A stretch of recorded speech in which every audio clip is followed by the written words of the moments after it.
রাতের গভীর অন্ধকারে তান্ত্রিক দেখল সদ্য নিভে যাওয়া অগ্নিকুণ্ড নির্গত ধোঁয়ার অন্দরে পিশাচ এসে হাজির হয়েছে।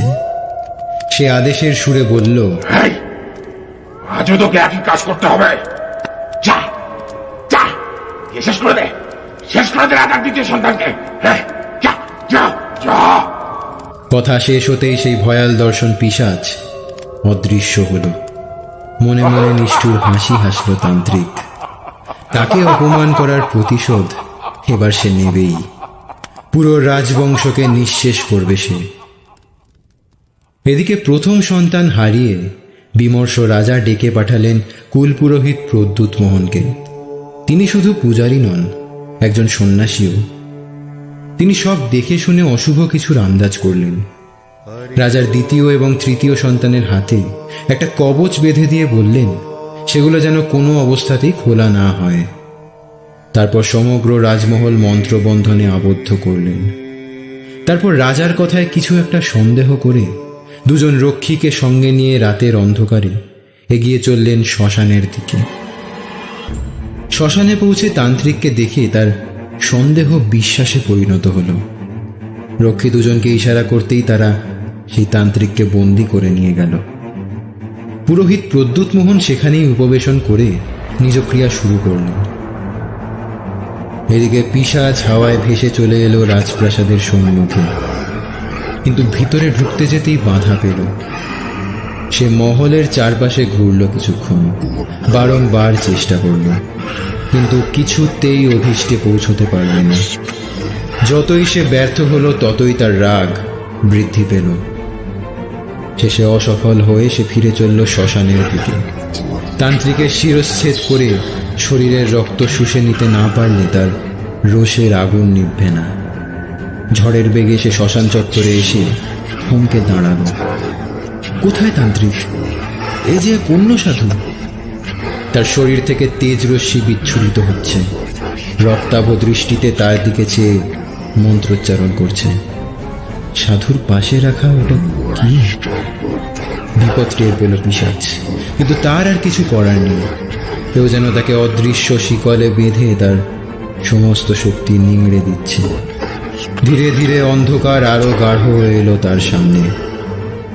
এক অজানা আধারে সে বন্দী হয়ে গেল চিরতরে।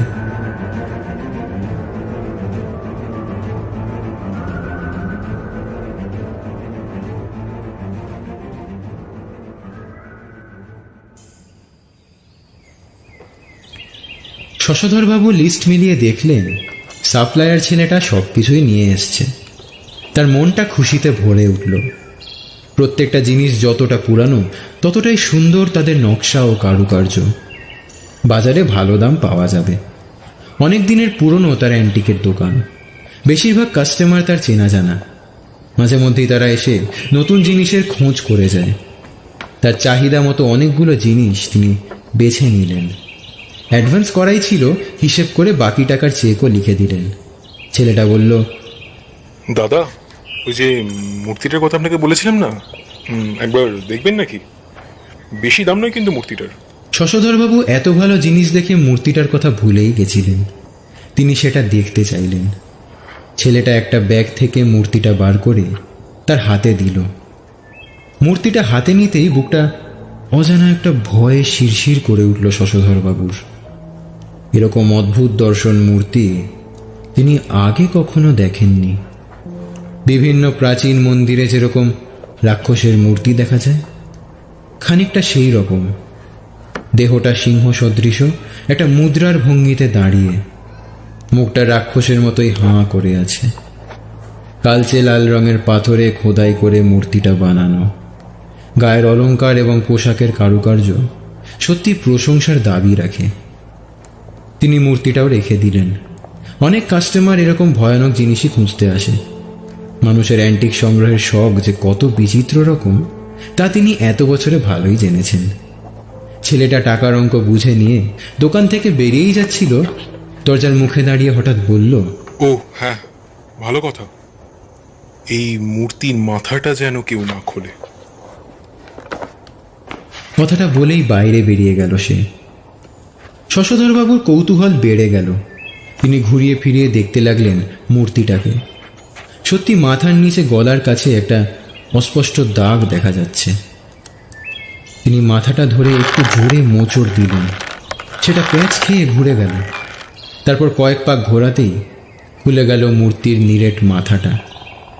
শশধরবাবু দেখলেন দেহের অংশের ভিতরটা ফাঁপা, কিন্তু কিছুই বুঝতে পারছেন না কেন মাথাটা খোলা বারণ। হয়তো বারবার খুললে মূর্তিটা নষ্ট হয়ে যেতে পারে, এই ভেবে মাথাটা আবার যথাস্থানে আটকে দিলেন। তিনি মূর্তিটা একটা তাকে তুলে রাখতে যাবেন, এমন সময় একটা মাঝবয়সী ছেলে দোকানে প্রবেশ করল। শশধরবাবুর হাতে মূর্তিটা দেখেই তার চোখটা চকচক করে উঠল। সে জানালো ওই মূর্তি সে কিনতে চায়। শশধরবাবু অভিজ্ঞ ব্যবসায়ী, তার উপর ছেলেটাও প্রথমবার এসেছে তার দোকানে। সুযোগ বুঝে একটু চড়িয়েই দাম হাঁকালেন, কিন্তু তাকে অবাক করে দিয়ে সেই দামেই মূর্তিটা কিনে নিল ছেলেটা।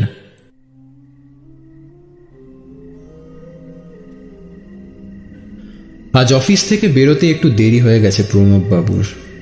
রাস্তাটাও বেশ অন্ধকার, স্ট্রিট লাইটগুলো খারাপ অনেক দিন ধরেই। মাসখানেক পর দুর্গাপুজো, তবু সারানোর নামই নেই। বাস থেকে নেমে রোজ এই পথেই হেঁটে বাড়ি ফেরেন তিনি। আজ কেন জানেন না, একটু ভয় ভয় করছে তার। মাইনের টাকাটাও পকেটে আছে, যদি কোনো ছিনতাইবাজ। সামনে চোখ পড়তেই ভাবনায় ছেদ পড়ল। আবছা অন্ধকারে অদূরেই কে একজন দাঁড়িয়ে আছে। বুকটা ধরাস করে উঠল প্রণববাবুর। এই নির্জন রাস্তায় পথ আগলে ছায়ার মতো দাঁড়িয়ে ওকে কি করবেন বুঝতে পারলেন না তিনি। কালো ছায়া শরীরটা এক পা দু পা করে এগিয়ে আসছে তার দিকে। তিনি ভালো করে লক্ষ্য করে আগন্তুকের হাতে কোনো ছুরি বা অস্ত্র দেখতে পেলেন না। প্রণববাবু অচেনা মানুষটার অভিসন্ধি বোঝার চেষ্টা করলেন। ছায়া শরীরটাও আরো কিছুটা এগিয়ে এলো তার দিকে। জমাট অন্ধকার ভেদ করে প্রণববাবুর দৃষ্টি এক ভয়ানক নিষ্ঠুর চেহারা প্রত্যক্ষ করল যেন। তিনি পিছন ফিরে ছুটতে শুরু করলেন, কিন্তু মুহূর্তের মধ্যে কে যেন তাকে পিছন থেকে জাপটে ধরল। তিনি অনুভব করলেন সেটা কোনো মানব শরীর নয়। একরাশ কনকনে ঠান্ডা বাতাস যেন তাকে জড়িয়ে ধরেছে, কিন্তু অসম্ভব শক্তিশালী তার বাঁধন। শত চেষ্টা করেও তিনি নিজেকে ছাড়াতে পারলেন না। দেখতে দেখতে সেই আলিঙ্গন আরো দৃঢ় হলো। সারা শরীর জুড়ে ব্যথা করছে।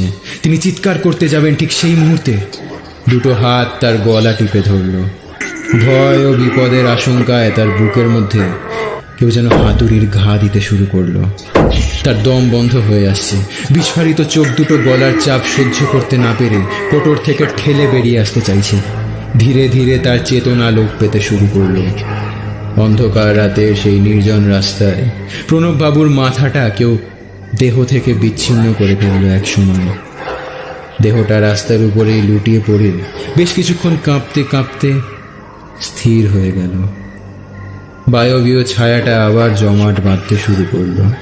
অচিরেই সেটা একটা মানব শরীরের অবয়ব ধারণ করলো। তার মুখে খেলে গেল এক পৈশাচিক হাসি। পড়ে থাকা দেহটার পাশে উবু হয়ে নিজের মাথাটা নামিয়ে আনলো রক্তাক্ত গলার কাছে। তারপর মুখ বাড়িয়ে সেখান থেকে টেনে চুষে খেতে লাগলো শরীরের সমস্ত রক্ত। পাশে পড়ে থাকা প্রাণহীন মাথাটা খোলা চোখে দেখতে লাগলো এই নারকীয় দৃশ্য।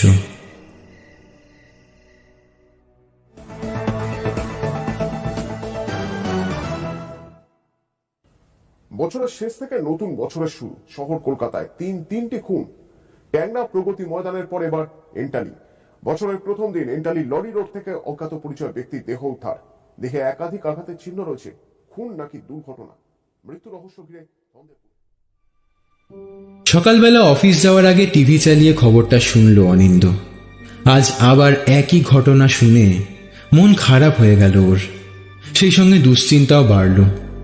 1 মাসের মধ্যে 3টে মৃত্যু, তাও একইভাবে।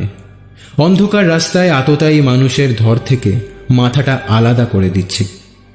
আরও আশ্চর্যের বিষয়, মৃতদেহের শরীর একদম রক্তশূন্য। কেউ যেন সমস্ত রক্ত শুষে নিচ্ছে তার শরীর থেকে। না, আজ অফিসে গিয়ে ওর মনের সন্দেহটা প্রতিমকে জানাতেই হবে। সেরকম হলে সন্ধ্যের দিকে রাজীবকে একবার ফোন করে আলোচনা করবে। ইন্সপেক্টর রাজীব ঘোষ তার ছেলেবেলার বন্ধু। অফিসের কাজের ফাঁকে প্রতিমকে বলেই ফেলল কথাটা। প্রতিম মাসখানেক হলো ওড়িশা থেকে কলকাতা শহরে এসছে। প্রথম দিনই অ্যান্টিক শপ থেকে বেরিয়ে সে একটা ঠিকানা জিজ্ঞাসা করেছিল পথে দেখা হওয়া অনিন্দের কাছে। পরদিন অফিসে দুজন দুজনকে দেখে অবাকই হয়েছিল। সমবয়সী অনিন্দর সাথে তার বন্ধুত্ব গড়ে উঠেছে সেই দিন থেকেই। অনিন্দ বলল, ভাই, একটা কথা বলছি তোকে, কিছু মনে করিস না। তুই আমাকে বলেছিলি শহরে এসে প্রথম দিনই তুই কিউরিও শপ থেকে একটা অ্যান্টিক রাক্ষসের মূর্তি কিনেছিলি। হ্যাঁ, কিনেছিলাম তো। ভয়ানক সেই মূর্তি। আমি ওটাকে ভীষণ ভয় পাই, বুঝলি। তবু ওটার কারুকার্য এত সুন্দর যে। দেখ, তুই ওটা কেনার পর থেকেই কিন্তু শহরে একের পর এক মৃত্যু নেমে আসছে। আমার মনে হয় সব কিছুর জন্য ওই অপয়া মূর্তিটাই দায়ী। কি বলছিস তুই এসব? এরপর তো বলবি আমি এই শহরে নতুন এসেছি, ওদের মৃত্যুর জন্য আমি দায়ী। অনিন্দ দেখল প্রতিম উত্তেজিত হয়ে গেছে, তাই সে আর কথা বাড়ালো না, শুধুই বলল, দেখ, শহরে এরকম ঘটনা তো আগে কখনো ঘটেনি।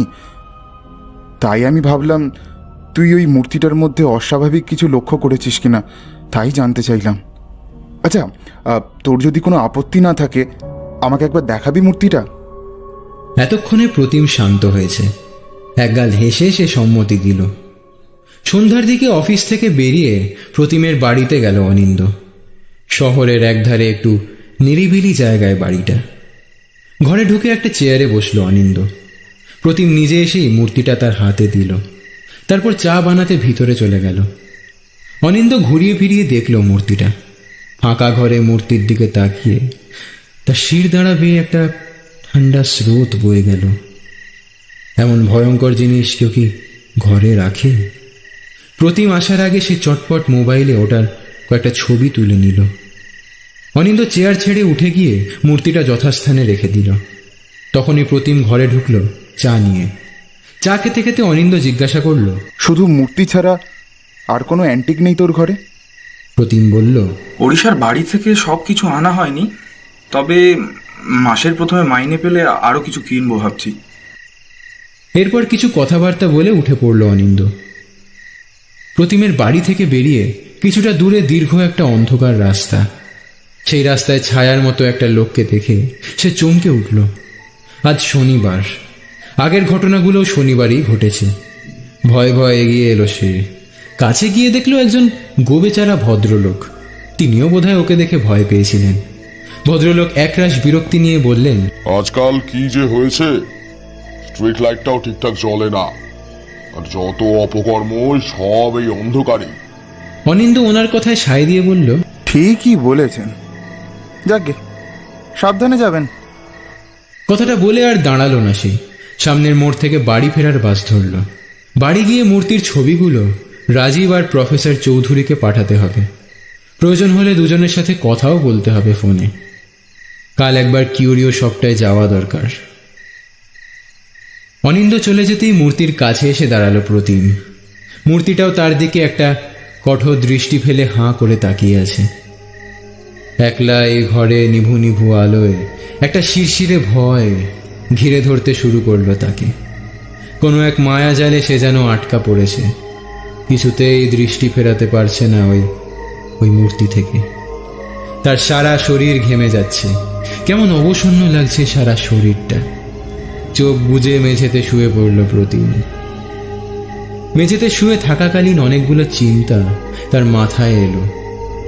কি করবে সে মূর্তিটা নিয়ে? অনিন্দ কি সন্দেহ করছে কে জানে? শহরের আশ্চর্য মৃত্যুর পিছনে মূর্তিটা দায়ী হতে তো পারে না, কিন্তু একটা বিশেষ কারণে মূর্তিটাকে সে নষ্ট করতে বা ফেলে দিতে পারবে না।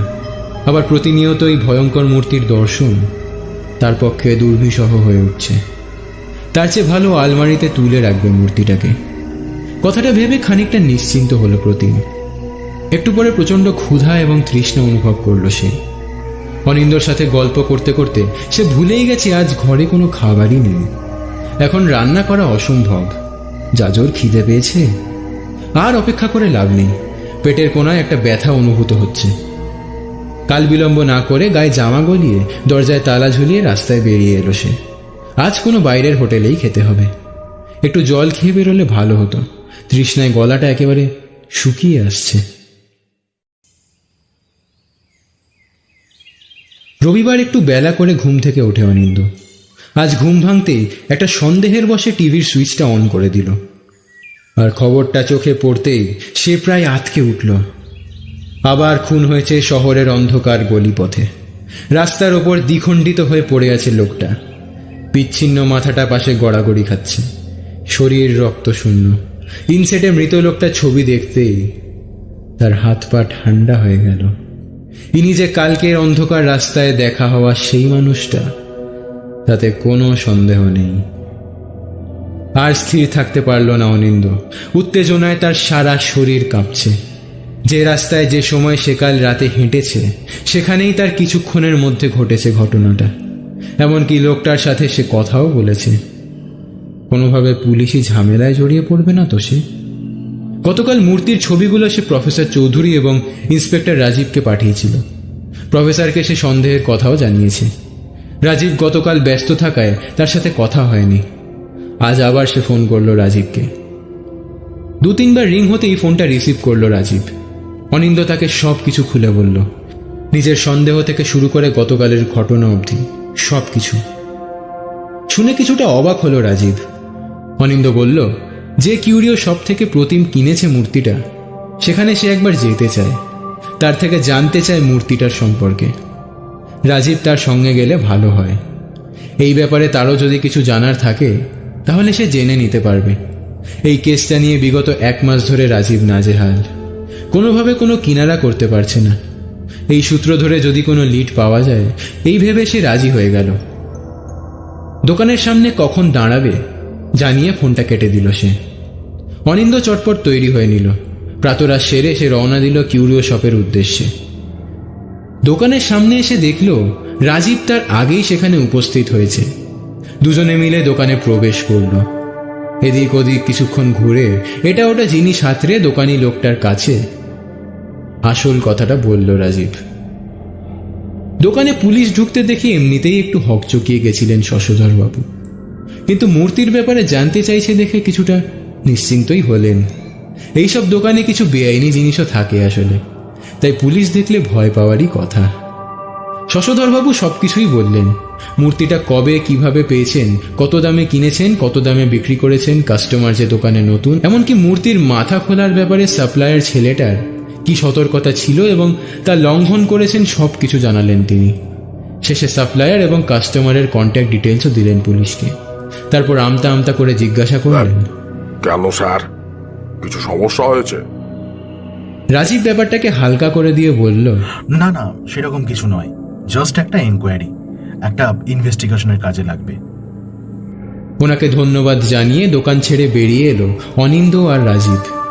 রাস্তায় বেরিয়ে রাজীব বলল, দেখ অনিন্দ, আমি এসব কুসংস্কারে বিশ্বাস করি না যে একটা রাক্ষসের মূর্তি জীবন্ত হয়ে গিয়ে মানুষ মেরে রক্ত খাচ্ছে।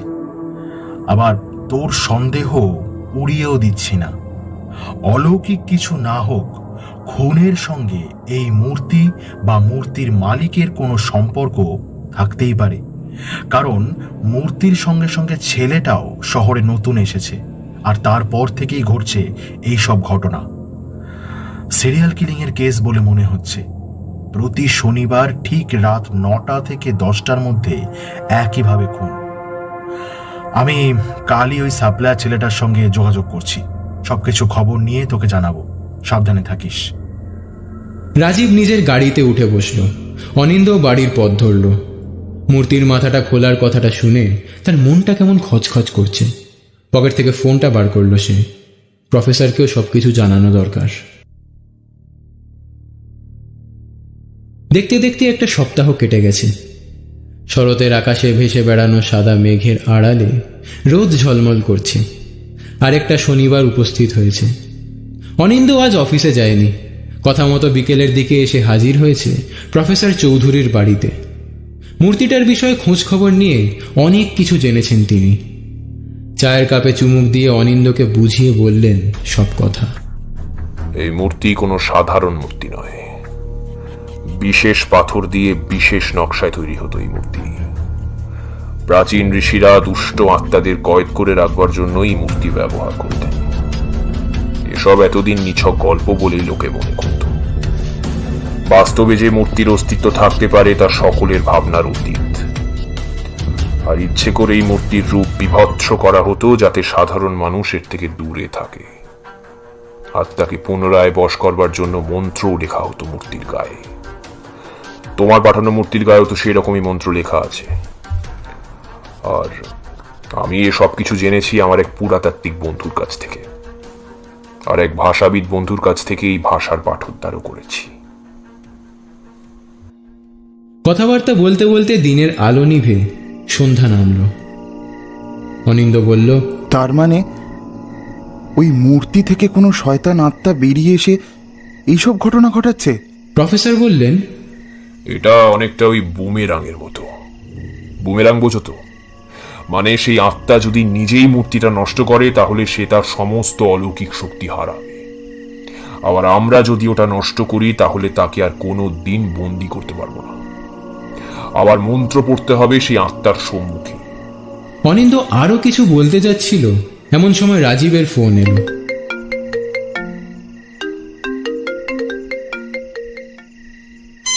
সে ফোনটা রিসিভ করে স্পিকার অন করলো। ওপাশ থেকে রাজীবের কথা ভেসে এলো। ভাই অনিন্দ, তোর মূর্তির ব্যাপারে অনেক তথ্য পেয়েছি। ওড়িশার এক প্রাচীন রাজবাড়ির সমস্ত পুরনো জিনিস নিলামের সময় ওই মূর্তিটা অ্যান্টিক সাপ্লায়ার ছেলেটার হাতে আসে। আমি নিজে টিম নিয়ে সেখানে গেছিলাম। রাজবাড়িটা আজ ভগ্নপ্রায়, কেউ থাকে না সেখানে। পরিবারের বর্তমান প্রজন্মের ছেলে মেয়েদের মূর্তিটা অপছন্দ ছিল, তাই তারা ওটা বিক্রি করে দেয়।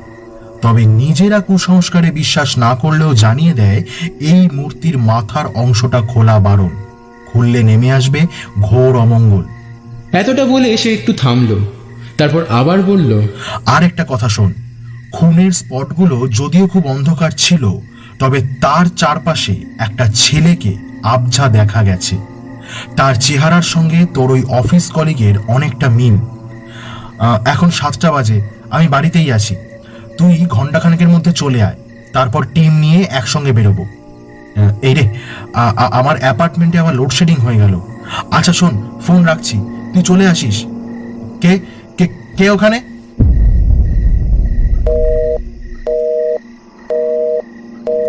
আমাদের এক্ষুনি বেরোতে হবে, আর দেরি করা ঠিক হবে না। প্রফেসর তৈরি হয়ে নিলেন। বেরোনোর সময় একটা কাগজ ভাঁজ করে পাঞ্জাবির পকেটে ভরে নিলেন। রাজীবের অ্যাপার্টমেন্টের সামনে আসতেই অনিন্দর পায়ের তলা থেকে মাটি সরে গেল। সামনে অনেক ভিড়। একজনের মুখ থেকে যা শুনল সেই দৃশ্য দেখার সাহস তার আর হলো না।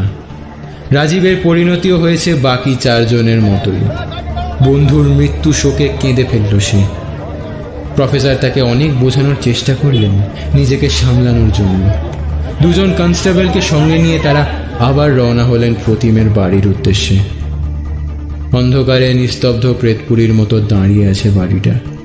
আলো নেই, কোনো সারা শব্দও নেই।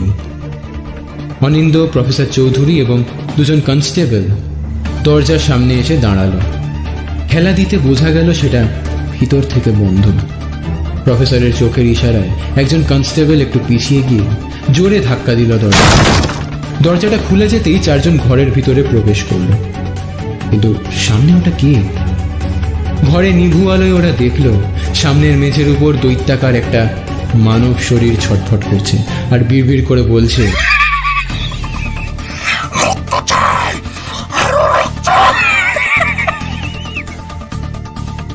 ওটা মানুষ নয়, মানুষ হতে পারেই না। প্রতিমের বেশে একটা পিশাচ। হঠাৎ সেই পিশাচটা হিংস্র দৃষ্টিতে একবার তাকালো ওদের দিকে। একটা কনস্টেবল সেদিকে এগিয়ে যেতেই তাকে মাটিতে ফেলে দিয়ে পা দিয়ে পিষে শেষ করে দিল। অনিন্দর মুখ থেকে অস্ফুটে বেরিয়ে এলো একটা শব্দ, প্রতিম! কিন্তু ততক্ষণে একটা হাত ওর গলাটা চেপে ধরে শূন্যে তুলে দিল। অনিন্দর পা দুটো অসহায়ভাবে ছটফট করতে লাগলো। দ্বিতীয় কনস্টেবল পরপর 2 বার গুলি চালালো সেই ভয়ঙ্কর দর্শন মানব শরীরটা লক্ষ্য করে, কিন্তু গুলি তার গায়ে লাগলোই না। আরেক হাত দিয়ে সেই দানব তাকে ছুঁড়ে ফেলে দিল দরজার বাইরে। প্রচণ্ড যন্ত্রণায় তার আর উত্থান শক্তি রইল না। এদিকে প্রফেসর সারা বাড়ি ঘুরেও মূর্তিটাকে কোথাও খুঁজে পেলেন না। খুঁজতে খুঁজতে একটা আলমারির সামনে এসে দাঁড়ালেন। শুনতে পেলেন পাশের ঘরে সেই পিশাচের হুঙ্কার। তোরা অনেক কিছু জেনে গেছিস, তোদের বাঁচিয়ে রাখলে আমার বিপদ। পুলিশটাকে শেষ করেছি, এবার এবার তোর পালা, তোর পালা।